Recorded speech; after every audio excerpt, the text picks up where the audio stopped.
Vamos ler a respeito de uma visão que foi dada a Daniel, de algo que ele vivenciou, que foi espetacular. Daniel capítulo 10, versículo 5. Quem achou diz amém. Glória a Deus. Acompanhe comigo.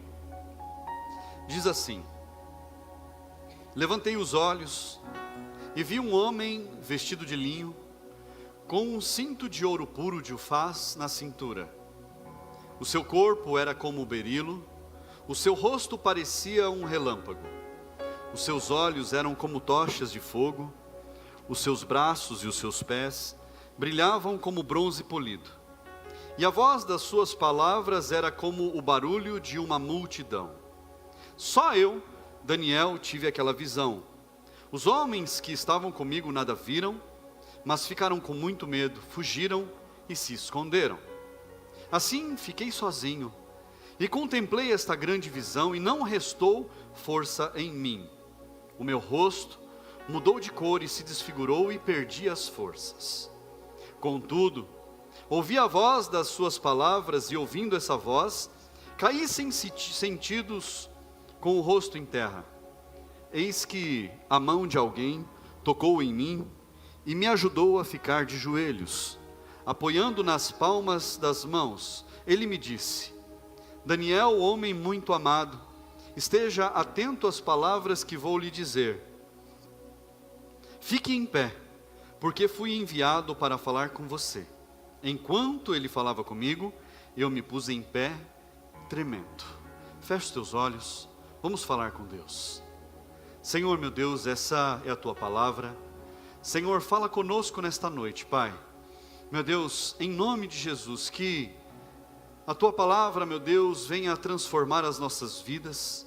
Meu Deus, que a tua palavra venha edificar as nossas vidas, que nós sejamos impactados por aquilo que o Senhor tem para nos dizer nesta noite, Pai.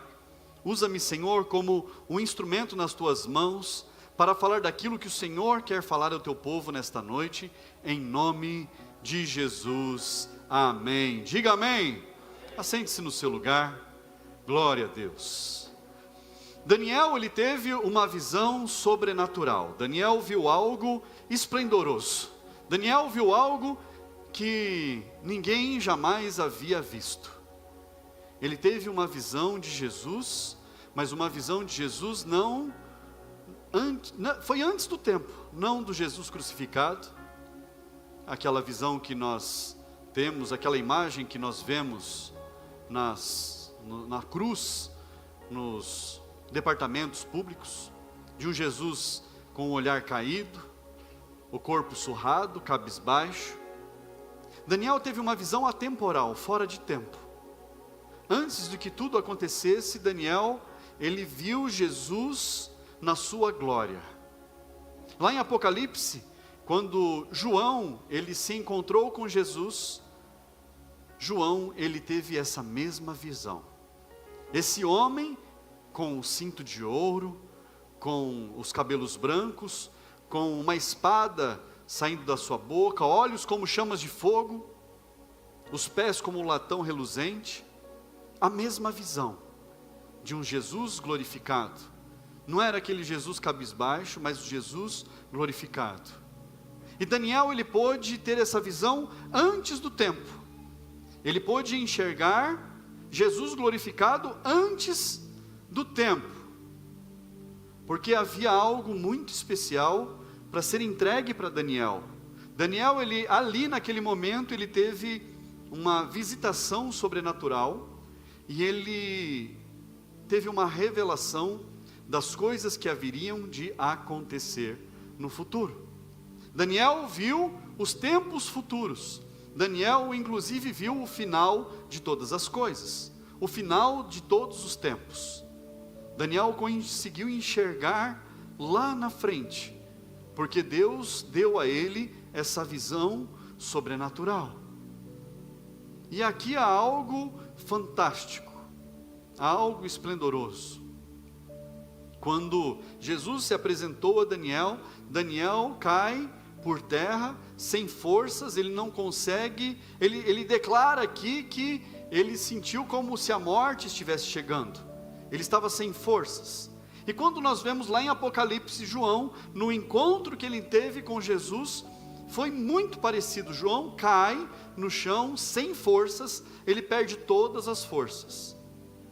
Mas Deus é quem renova as nossas forças. Daniel foi renovado no Senhor, João foi renovado no Senhor. E nós precisamos entender que cada uma das visitações do Jesus glorificado a homens de Deus teve um propósito específico e sobrenatural. Daniel viu as coisas do fim dos tempos, João viu as coisas do fim dos tempos. Jesus estava revelando a eles o que aconteceria lá no final. Mas, voltando aqui para Daniel, ele havia tido uma visão, e essa visão levou ele a jejuar por 21 dias. Ele jejuou e orou por 21 dias. Durante 21 dias, ele sacrificou a sua carne, ele tirou os manjares, ele tirou as coisas gostosas que eram servidas para ele comer, ele tirou as bebidas que eram servidas para ele comer, e ele não teve os prazeres de saborear algo muito gostoso. Ele mudou a vida dele por 21 dias, assim como nós mudamos a nossa rotina, a nossa vida por 21 dias. Só que no final daqueles 21 dias, ele recebe algo sobrenatural de Deus, algo esplendoroso, algo que a gente não consegue sequer imaginar, a gente não consegue entender. A nossa mente, ela não é capaz de desenhar isso que foi vivenciado por Daniel. Nós não conseguimos observar, porque a nossa mente é limitada. E é por isso que aquilo que Daniel viu, que foi algo tão temeroso, fez ele cair ao chão e ficar prostrado sem forças. Mas, lá no versículo 12, olha o que está escrito. Então ele me disse: não tenha medo, Daniel, porque as suas palavras foram ouvidas desde o primeiro dia em que você dispôs o coração a compreender e se a humilhar na presença do seu Deus. Foi por causa dessas suas palavras que eu vim. Desde o dia em que Daniel começou a orar, começou a se dedicar em oração, começou a buscar a Deus, sacrificar a sua carne, deixar as vontades pessoais dele de lado, Deus havia ouvido a oração dele. Deus ouve as nossas orações. Fala comigo, Deus ouve as minhas orações. Ele ouve. Só que levou 21 dias para a resposta chegar. 21 dias para ele poder alcançar a resposta que ele tanto precisava, para ele ter o esclarecimento que ele tanto necessitava, a respeito daquilo que Deus havia chamado, que Deus havia mostrado para ele. Mas durante aqueles 21 dias, Daniel, ele se alimentou da palavra, ele orou, ele jejuou, ele buscou a face de Deus, ele foi aumentando a sua fé. E é por isso que esses 21 dias que nós fazemos todo ano, eles são tão importantes. É para que a nossa fé seja aumentada. É para que a cada dia nós possamos dar mais um passo adiante na medida de fé que nós temos. A cada dia nós possamos aumentar um pouquinho mais a fé que nós temos. A fé pode ser aumentada? Pode. Claro. A palavra de Deus diz, se você não tem fé, peça fé. Peça a Deus e Ele dá. Como é que Deus dá fé? Através daquilo que nós sacrificamos, através daquilo que nós deixamos de fazer para o nosso bem-estar, e nós buscamos mais a face do Senhor. É assim que a nossa fé é aumentada, fazendo devocionais, lendo a palavra de Deus, orando, mas principalmente jejuando. E quando eu estou falando de sacrifício, nessa mensagem eu estou falando a respeito de jejum. Os discípulos de Jesus um dia, isso está descrito lá em Mateus 17, não precisa colocar, você não precisa abrir aí agora. Mas os discípulos, eles tentavam expulsar um demônio de uma pessoa que ela ficava perturbada, de um jovem que ele se machucava. Ele se machucava demais quando ele ficava endemoniado. E então os discípulos foram até Jesus e levaram aquele jovem, o pai levou o jovem lá, e os discípulos não haviam sido capazes de expulsar aquele demônio. E os discípulos ficaram perplexos e falaram para Jesus: Jesus, a gente não consegue, não tem o que faça para esse demônio sair. E Jesus então ensina algo precioso para eles. Jesus chama esses homens de uma fé pequenez, uma fé pequena. Jesus fala para aqueles discípulos que a fé deles é muito pequena, mas Jesus no final daquela fala, ele ainda fala assim: há castas de demônios, há tipos de demônios que só saem através do jejum e da oração. O que Jesus estava dizendo? Se Jesus começou falando sobre fé, e ele no final, ele finaliza, ele termina o texto dele, dizendo a respeito de jejum e de oração. Ele está falando que através do jejum e da oração, não é que nós temos poder, mas a nossa fé aumenta, a nossa confiança em Deus aumenta, e nós compreendemos melhor as coisas. Então, Jesus fala: se vocês tiverem fé, do tamanho de um grão de mostarda. E por que Jesus fala a respeito do grão de mostarda? Porque o grão de mostarda é minúsculo, é pequenininho, mas a mostarda é a maior das hortaliças. Aquele grãozinho pequenininho se torna uma hortaliça enorme. Mas Jesus diz: se vocês tiverem a fé do tamanho de um grão de mostarda, vocês dirão a uma montanha: lance-se daqui no mar, e assim acontecerá. Pastor, então por que a gente não vê um monte de barranco se lançando para lá, se lançando para cá? Porque não tem propósito nenhum nisso. Tudo que nós pedimos, tudo que nós clamamos, nós oramos com fé, precisa ter propósito. Fala comigo: propósito. Precisa ter propósito. Eu vou ficar desbarrancando os morros por aí, destruindo as coisas, só porque eu quero mostrar minha fé? Deus não vai fazer nada, irmãos. Não vai atender esse tipo de oração sem sabedoria, sem entendimento. Mas Jesus está dando um exemplo do que uma fé pequenina, uma fé pequena do tamanho de um grão de mostarda, ela pode mover no mundo sobrenatural. Você compreende isso? Quem está comigo, diga amém. Então, quando nós jejuamos, nós oramos, nós ficamos mais sensíveis à voz de Deus, nós ouvimos melhor a voz de Deus, e nós podemos desfrutar daquilo que Ele tem de melhor para nós. Quando nós ouvimos o Senhor, nós desfrutamos daquilo que Ele reservou para nós. Isaías 1,19, abra na sua Bíblia, coloque aí na tela, Isaías 1,19, é um texto simples, conhecido, olha só. Diz assim, ó: se vocês estiverem dispostos e me ouvirem, vocês comerão o melhor desta terra.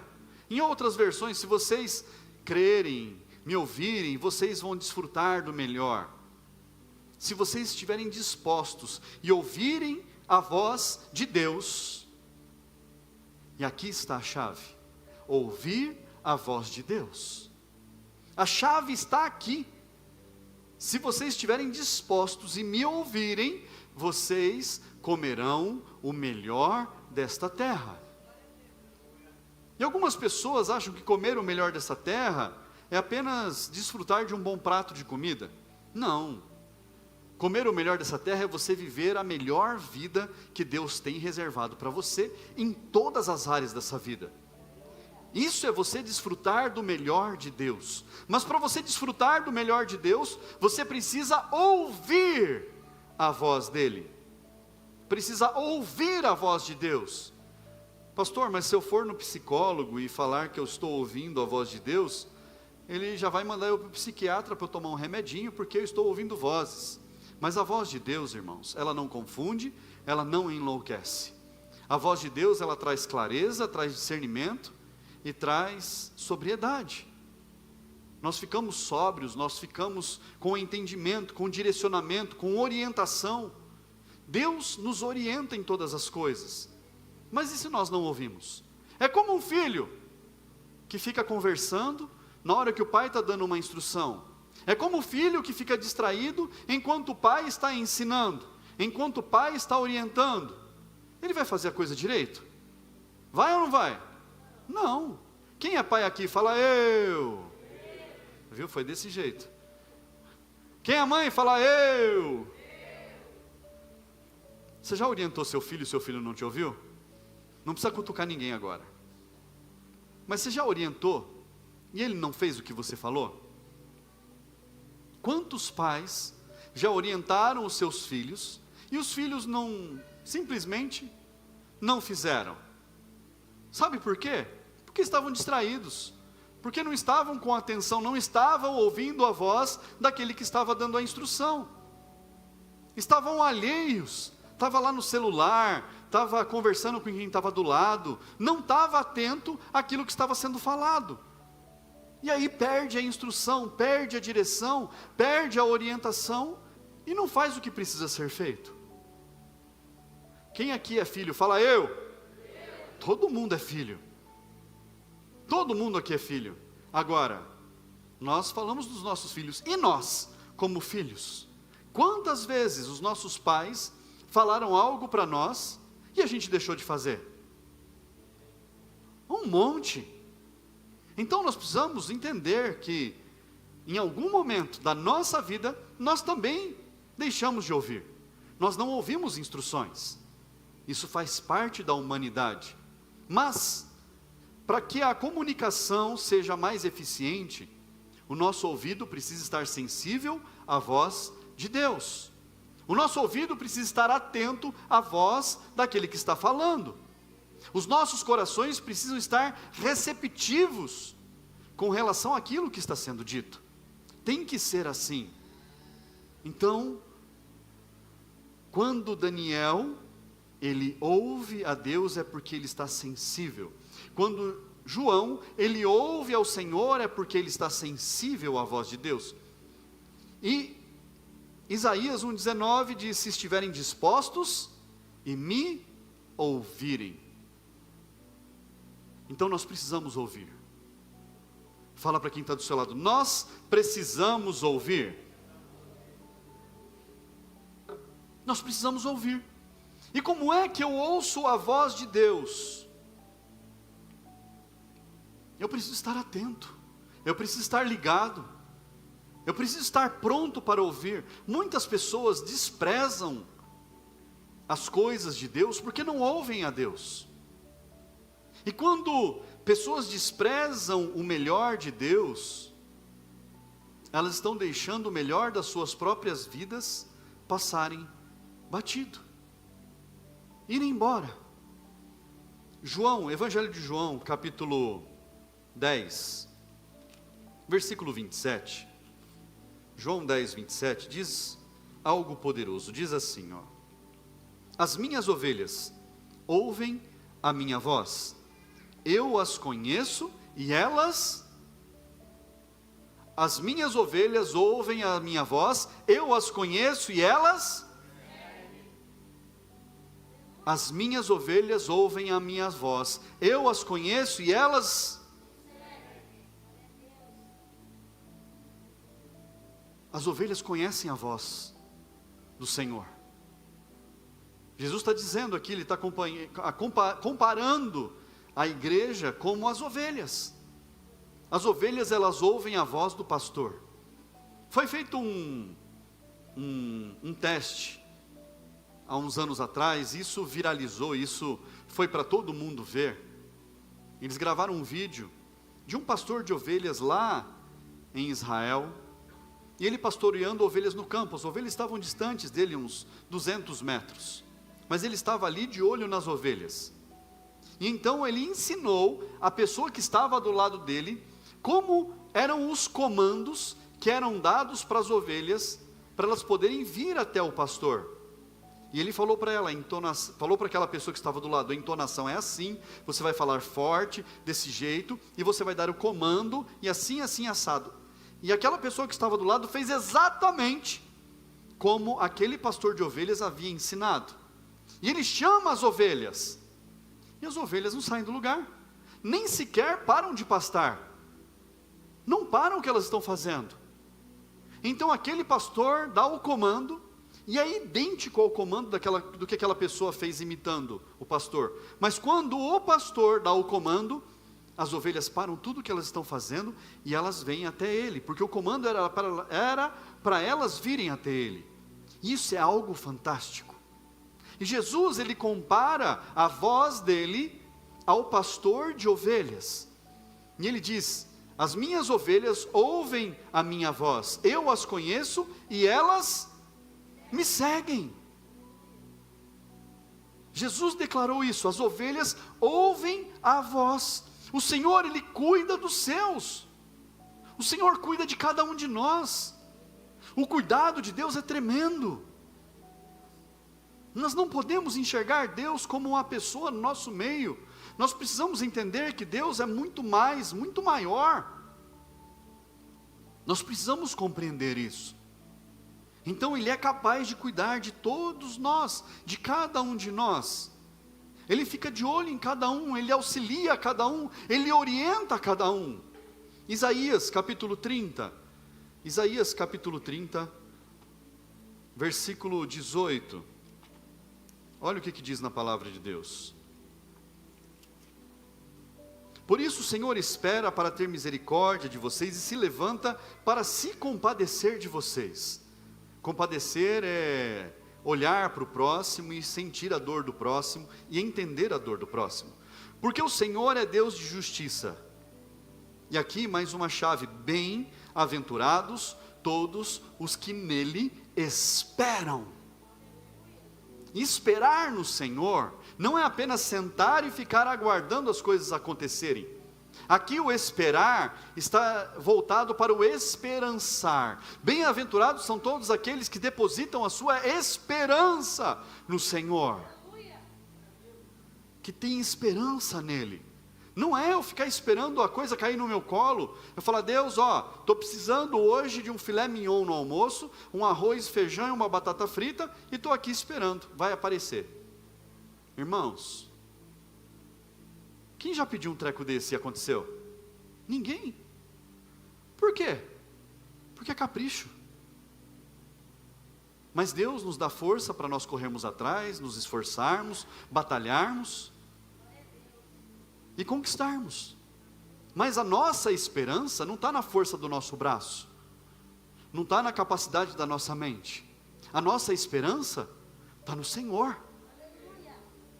Ele pode nos proteger, nos guardar, nos orientar, nos dar a direção em todas as coisas, para nós fazermos o que precisa ser feito, para nós conquistarmos aquilo que Ele tem reservado para nós. Agora, o que Deus tem reservado para nós? Pergunta para a pessoa que está do seu lado, fala assim: o que Deus tem reservado para nós? O que essa pessoa te respondeu? Responde para essa pessoa que está do seu lado, fala assim: o melhor dessa terra. É isso que Ele tem reservado para nós, para todos nós, é o melhor dessa terra. Então não haveria diferença? Não, mas nós precisamos ouvir a voz de Deus, precisamos estar atentos à voz dEle, estar sensíveis àquilo que Ele fala, estar sensíveis à orientação que Ele dá. Ainda aí em Isaías capítulo 30, versículo 21, olha o que diz: quando vocês se desviarem para a direita, ou para a esquerda, ouvirão atrás de vocês uma palavra dizendo: este é o caminho, andem nele. Deus está falando, e é claro e objetivo: quando vocês se desviarem para a direita ou para a esquerda, vocês vão ouvir uma voz atrás de vocês. Que voz é essa? É a voz de Deus. Que orientação é essa? É a orientação dos céus. Vocês vão ouvir uma voz atrás de vocês, e essa voz vai dizer: este é o caminho. Não é nem para cá, nem para cá, andem aqui. Mas, para eu ouvir essa voz, eu preciso estar sensível à voz dEle. Eu preciso saber distinguir qual é a voz de Deus. Eu preciso saber como é que Ele fala, como é o trabalhar dEle. Como que Ele fala comigo? Irmãos, se eu for perguntar aqui, para cada um de vocês que estão aqui hoje, cada um vai dar um testemunho, um exemplo diferente de como Deus fala. Em que momento Deus fala com você? Como que é a voz dEle? A palavra de Deus diz que a voz dEle em determinados pontos é como uma voz de uma multidão. Em outros pontos da palavra diz que a voz como de muitas águas. Para mim é a voz que eu escuto no banheiro, irmãos, no chuveiro. Estou tomando banho, Deus está falando comigo, e a pastora sabe disso. Quantas vezes eu saio de toalha, às vezes nem me secando direito, que eu pego o celular para anotar as coisas, que eu saio do chuveiro, eu preciso anotar algumas coisas que Deus está falando. Cada um tem a sua peculiaridade, irmãos. Pastor, Deus fala com o senhor tomando banho? Eu tomo banho de roupa. Não, eu tomo banho sem roupa, irmãos. Deus me conhece por dentro, por fora, do avesso, de todo jeito. E tem algum problema nisso? Não. Nenhum problema. Deus sabe de todas as coisas, Deus me vê em todos os momentos da minha vida, e glória a Deus por isso, que Ele cuida de mim em todos os momentos. E como é que Deus fala com você? Em que momento você ouve melhor a voz de Deus? Como é que você escuta a voz de Deus? Como é que é essa voz aí dentro, sei lá, do seu coração, na sua cabeça? Como que é essa voz? Porque o texto nos diz que nós ouviremos uma voz atrás de nós, dizendo a orientação, dando a direção, o caminho que nós devemos seguir. E quantas vezes, irmãos, nós fomos fazer algo, e a gente estava tomando uma decisão ruim na vida, e você sentiu algo, aquele tal do sexto sentido, você sentiu, falou, não vou fazer isso, melhor eu não fazer desse jeito, e você bateu o pé, e falou, não vou fazer, não estou sentindo de fazer. Quem já sentiu isso? Quanta gente. É a voz de Deus, não é a teimosia, não é a consciência, é a voz do Senhor te orientando. Mas você sabia que Deus pode te orientar desde o amanhecer até o anoitecer? Deus pode te orientar em sonhos, Deus pode te orientar em todos os momentos do seu dia. Você sabia disso? Esteja sensível à voz de Deus, esteja sensível ao que Ele tem para falar para você. Não aparte de você a presença dEle. Fala, Senhor, eu preciso do Senhor na minha vida, eu preciso que o Senhor fale comigo. E quando nós ouvimos a voz de Deus, então nós temos a certeza que chegou o momento da vitória. Quando nós estamos sensíveis à voz de Deus, é que nós sabemos que a vitória, ela é certa, ela é garantida, não tem mais volta. Sabe aquele corredor que está no final da corrida, e ele olha para trás, não tem ninguém perto dele, e ele chega tranquilamente, ele passa a linha de chegada? É assim na nossa vida. É o momento em que nós temos a certeza que Deus está falando conosco, e que nós falamos, agora é só ir para frente, nem para a direita, nem para a esquerda, andar reto no caminho, porque Deus está orientando em todas as decisões. Pastor, mas se Deus falar tudo o que eu tenho que fazer, eu não vou me tornar um robô? Mas nunca. Aí você vai desfrutar, sabe o quê? O melhor dessa terra. Aleluia. É chegada a vitória. O momento da vitória está chegando. Provérbios 21, 31. Provérbios 21, 31 diz assim. Aleluia. O cavalo é preparado para o dia da batalha, mas a vitória vem do Senhor. Pastor, o que é isso? Nós nos preparamos para o dia da batalha. A gente se arruma, vem para o culto, se prepara, vem para a igreja, faz o que precisa ser feito, ora, jejua, se dedica, lê a palavra, busca a presença de Deus. O cavalo se prepara para a batalha, mas a vitória, ela é do Senhor. É o Senhor quem nos dá a vitória, é o Senhor quem está entregando a vitória nas suas mãos nesta noite, em nome de Jesus. Fique de pé no seu lugar. Aleluia, glória a Deus. Você vai falar com Deus, Você vai pedir que os seus ouvidos estejam sensíveis à voz dEle. Você vai pedir para Deus: Senhor, eu quero ouvir a Tua voz, eu quero saber a direção que eu tenho que seguir, eu quero que o Senhor me oriente, porque a orientação do Senhor é melhor que a minha própria decisão. Mas pastor, Deus não deu a liberdade da gente decidir?